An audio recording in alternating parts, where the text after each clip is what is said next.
Hola, ¿cómo están? Soy Julio Gambina desde la Argentina y para comentar a propósito de la situación económica, política, mundial y especialmente cómo impacta en la región latinoamericana. Bueno, uno de los temas que se discute mucho en el mundo en la actualidad es el tema del papel del Estado.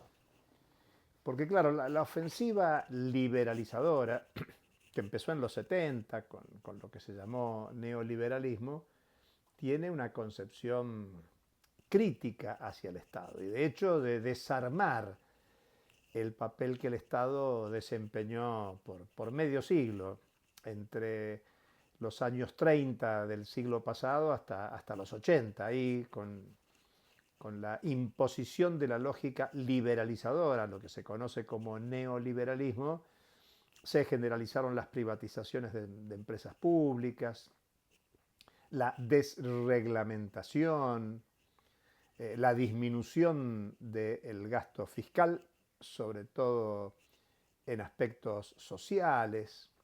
Se generó una reestructuración del Estado. En realidad el discurso liberal, neoliberal, sostenía que el Estado tenía que ser subsidiario, que el Estado no tenía que participar o intervenir directamente en la economía. Bueno, es un discurso de tipo propagandístico porque lo que podemos ver desde que esta concepción teórica se desarrolló en los 70 en América Latina y se consolidó en Gran Bretaña, en Estados Unidos a comienzos de los 80, luego se extendió por Europa y mucho más con la caída del socialismo en el este de Europa, bueno, el neoliberalismo se extendió por todo el mundo. La lógica privatizadora, desreguladora, desreglamentadora se extendió por todo el mundo. Pero hay que decirlo, con una fortísima intervención del Estado. En el último medio siglo, desde mediados de los 70 a la actualidad, lo que tenemos es una intervención fortísima del Estado. Por ejemplo, en las tendencias actuales a la militarización de la economía mundial. Sin una decisión del Estado por gastar en recursos militares, en potenciar el gasto militar, no hay posibilidad de pensar en los escenarios de guerra actual, sea en Europa, en Oriente Medio o en América Latina ahora. Con solo mirar el despliegue de tropas estadounidenses en el Caribe, las amenazas directas sobre Venezuela, que están asociadas a la potenciación del bloqueo a Cuba, por un lado, las amenazas políticas diplomáticas sobre Colombia, digamos, formas de intervención directa donde el Estado estadounidense actúa con mucha fuerza. No solo el Estado estadounidense, los Estados europeos han definido a presión de Estados Unidos un destino del 5% del gasto público de los países de la Unión Europea en potenciar el gasto militar.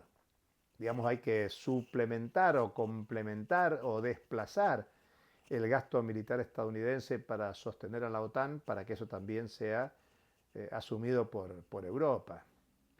Por eso, esto de que el Estado no debe participar, intervenir en la economía y que todo debe quedar jugado a la libertad de mercado, a la libre decisión de los individuos, bueno, es una falacia. El Estado interviene de acuerdo a las condiciones culturales, sociales, económicas, políticas en la economía mundial. Entre los 30 y los 80 del siglo pasado, con la presencia de la Revolución Rusa, luego de la Revolución China, la Revolución Cubana e incluso el proceso de revolución en Vietnam, bueno, se generaron condiciones para que hubiera una alternativa al capitalismo, socialismo, más allá de lo que pasó después. Pero en el imaginario popular social se pensaba en que además del capitalismo existía el socialismo. Y la lucha entre capitalismo y socialismo facilitaba las concepciones terceristas, de tercera posición. Algo así como que podía haber desarrollo no bajo la subordinación capitalista e incluso no bajo la subordinación socialista. Y por eso se habló de tercer mundo, se habló de tercera posición, es algo que se despliega en los años 50, 70 del siglo pasado. Con la ruptura de la bipolaridad se consolida el rumbo unipolar y el imaginario de que el capitalismo había triunfado sobre el socialismo. Y por lo tanto aparece una etapa de hegemonía capitalista y especialmente de Estados Unidos, sobre todo en los años 90, con la caída del socialismo en el este de Europa. Y hay un imaginario del poder de que esa situación va a ser para siempre. Y bueno, de alguna manera, cuando vemos la capacidad de Estados Unidos, pese a la gran movilización popular de todo el mundo, en contra de la invasión sobre Irak, Irak es invadida por Estados Unidos. 10 años después, en el 2013, Estados Unidos ya no puede hacer lo mismo con Siria.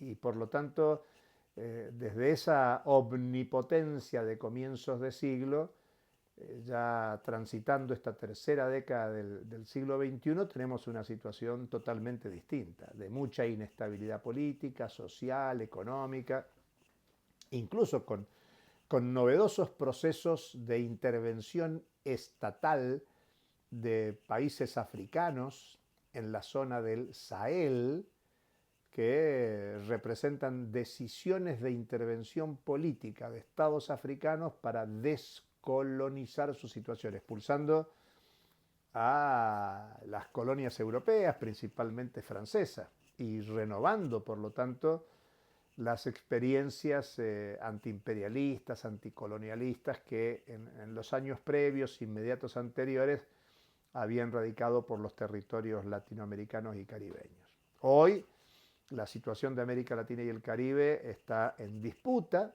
con un Estado estadounidense interviniendo decididamente para consolidar un rumbo de ultraderecha. Se expresa en la asistencia económica financiera al gobierno de Javier Milei en la Argentina. Digamos, no se puede explicar de otra manera el apoyo del Fondo Monetario Internacional al proyecto Milei en la Argentina o la intervención directa del Tesoro estadounidense, por ejemplo, comprando pesos argentinos, o sea, vendiendo dólares del Tesoro para que el gobierno argentino se sostenga en el poder, cuando la propia clase dominante de la Argentina vende los pesos que tiene para comprar dólares. Bueno, Estados Unidos lo hizo y explica que lo hace para ganar dinero, porque claro, asentando el proyecto de Milei, en muy poquitos días Estados Unidos pudo retirar los dólares que había invertido para comprar pesos, revendió los pesos en su poder y obtuvo ganancias en dólares muy importantes. Pero más allá de la ganancia inmediata o no, lo que vemos es un proceso de intervención directa de Estados Unidos, económicamente en la Argentina en el mercado cambiario, pero con intención de recibir condiciones de posibilidad para un estímulo y un aliento vía privatizaciones o concesiones de territorios que tienen innumerables bienes comunes, por caso de la tierra, el agua, el aire, los minerales.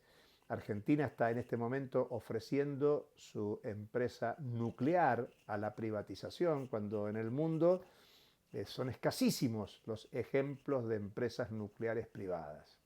Pero claro, la necesidad de energía que impone esta era de la digitalización hace que el principal estado capitalista del mundo, el estadounidense, salga a buscar condiciones naturales, ideales, para el desarrollo de centros de datos, expansión de la tecnología del blockchain, de la tecnología de punta para resolver los desafíos de este tiempo. Y por eso Estados Unidos interviene fuertemente, económica, política y diplomáticamente, para sostener el gobierno argentino y para confrontar al cubano, al venezolano, al colombiano. Bueno, en este momento se están definiendo un proceso electoral en Chile, el año que viene en Colombia y en Brasil, con lo cual la intervención estadounidense es deliberada, consciente, para favorecer un rumbo que ayude al sostenimiento de la política de Trump al interior de Estados Unidos y al sistema mundial. En el sistema mundial necesita lo que Estados Unidos considera su patio trasero, América Latina y el Caribe, asegurada para sus objetivos. Piensen, por ejemplo, que no hay posibilidad del genocidio en Gaza, en Palestina, sin el sostenimiento estadounidense de Israel. Y en las votaciones de Naciones Unidas ha aparecido un nuevo socio a Estados Unidos y a Israel, el gobierno argentino. El gobierno argentino de ultraderecha es funcional a la política exterior estadounidense y de la agresión del Estado de Israel sobre el pueblo palestino. Por eso discutir el Estado es fundamental, porque no se trata de Estado sí o Estado no, sino de caracterizar al Estado capitalista y a las funciones que en cada oportunidad tiene, donde, claro, la clave es el papel de los pueblos para discutir el papel del Estado. Primero en un sentido crítico, en un sentido de resistencia para evitar la tendencia a la militarización, la tendencia al estímulo al delito, a la criminalidad que supone la compraventa de armas, la trata de personas, el tráfico de drogas, el capitalismo contemporáneo con la especulación, las drogas, las armas o la trata de personas muestra una faceta de creciente criminalidad. Eso es favorecido por el propio Estado. Por eso el Estado estadounidense quiere combatir el narcotráfico amenazando a Venezuela, cuando el problema está en su propio territorio o en países de la región aliados a la política exterior estadounidense, que son los lugares donde se procesa y se hace circular la droga en la región y en el mundo. Por eso es necesario discutir el papel del Estado y en ese sentido los sujetos sociales, colectivos, organizados, para inducir un Estado que favorezca un proceso de transición. De esta lógica que defiende la ganancia y la acumulación capitalista a un Estado que promueva incluso una desestatización para promover la cooperación social, la desmercantilización, los procesos autogestionarios, comunitarios, sin fines de lucro para promover y generar otras condiciones en la sociedad. Hasta la próxima.